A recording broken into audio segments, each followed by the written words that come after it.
ಸಿದ್ದರಾಮಯ್ಯ ಕಾಂಗ್ರೆಸ್ನ ಕೊನೆಯ ಮುಖ್ಯಮಂತ್ರಿ ಅಂತ ಬಸನಗೌಡ ಪಾಟೀಲ್ ಯತ್ನಾಳ್ ಹೇಳಿಕೆಯನ್ನ ಕೊಟ್ಟಿದ್ದಾರೆ. ಕೂಡಲೇ ವಿಧಾನಸಭೆಯನ್ನ ವಿಸರ್ಜನೆ ಮಾಡಿ. ಸಿದ್ದರಾಮಯ್ಯ ನಂತರ ಯಾರೂ ಕಾಂಗ್ರೆಸ್ನಿಂದ ಸಿಎಂ ಆಗಲ್ಲ. ಹುಬ್ಬಳ್ಳಿಯಲ್ಲಿ ಮಾಜಿ ಸಚಿವ ಬಸನಗೌಡ ಪಾಟೀಲ್ ಯತ್ನಾಳ್ ಭವಿಷ್ಯವನ್ನ ನುಡಿದಿದ್ದಾರೆ. ಅಧಿಕಾರದಲ್ಲಿ ಇದ್ರೆ ತನಿಖೆ ಮೇಲೆ ಪ್ರಭಾವ ಖಚಿತ. ಸಿದ್ದರಾಮಯ್ಯ ರಾಜೀನಾಮೆ ಕೊಡೋದು ಸೂಕ್ತ ಅಂತ ಬಸನಗೌಡ ಪಾಟೀಲ್ ಯತ್ನಾಳ್ ಹೇಳಿಕೆಯನ್ನ ಕೊಟ್ಟಿದ್ದಾರೆ. ಸಿದ್ದರಾಮಯ್ಯ ಕಾಂಗ್ರೆಸ್ನ ಕೊನೆಯ ಮುಖ್ಯಮಂತ್ರಿ, ಕೂಡಲೇ ವಿಧಾನಸಭೆಯನ್ನ ವಿಸರ್ಜನೆ ಮಾಡಿ.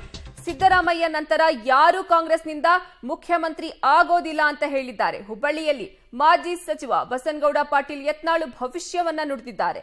ಅಧಿಕಾರದಲ್ಲಿ ಇದ್ದರೆ ತನಿಖೆ ಮೇಲೆ ಪ್ರಭಾವ ಆಗೋದು ಖಚಿತ. ಹೀಗಾಗಿ ಸಿದ್ದರಾಮಯ್ಯ ರಾಜೀನಾಮೆ ಕೊಡೋದು ಸೂಕ್ತ ಅಂತ ತಮ್ಮ ಅಭಿಪ್ರಾಯವನ್ನ ವ್ಯಕ್ತಪಡಿಸಿದ್ದಾರೆ ಮಾಜಿ ಸಚಿವ ಬಸನಗೌಡ ಪಾಟೀಲ್ ಯತ್ನಾಳ್.